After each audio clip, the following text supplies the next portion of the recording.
ఒకరోజు ఒక కృష్ణ భక్తుడు సెలూన్కి వెళ్తాడు. సెలూన్కి వెళ్ళి కటింగ్ చేయించుకుంటుంటాడు. చేసినంతసేపు కూడా హరే కృష్ణ రాధే రాధే అని చెప్పి జపం చేసుకుంటుంటాడు. జపం చేసుకుంటే ఆ కటింగ్ చేసే ఆయనకి చాలా కోపం వచ్చి, అసలు దేవుడే లేడు, నువ్వేంటి అలా హరే కృష్ణ అంటున్నావు, అసలు దేవుడే లేడు అని గట్టిగా అరుస్తాడు. ఈయన మెల్లగా పని చేయించుకొని బయటకు వెళ్ళిపోతాడనమాట. వెళ్ళిపోయేసరికి బయట ఒక ఆయన పెద్ద గడ్డం పెద్ద జుట్టు వేసుకొని ఉంటాడు. ఆయన సెలూన్కి తీసుకొచ్చి, ఓయ్ ఇక్కడ ఎవరు కటింగ్ చేసే ఆయన లేరనుకుంటా అంటారు. అదేంటది మీరు అలా అనేస్తారు, చూడు ఈయనకి ఎంత గడ్డం ఉంది, ఎంత జుట్టు ఉంది అంటారు.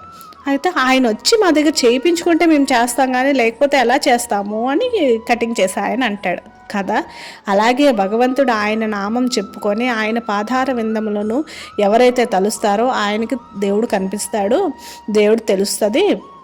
మీలాగా బయట ఉండి మాట్లాడితే దేవుడి గురించి ఏం తెలుస్తుంది, కృష్ణనామంలో ఉన్న మాధుర్యాన్ని మీకు ఏం తెలుస్తుంది అని చెప్పి ఆ కృష్ణ భక్తుడు చెప్పేసి వెళ్ళిపోతాడనమాట. మనం కూడా అంతే కదా, చాలామంది మూఢనమ్మకాలు బయట నుంచి ఎన్ని మాట్లాంటారు కదా. హరే కృష్ణ.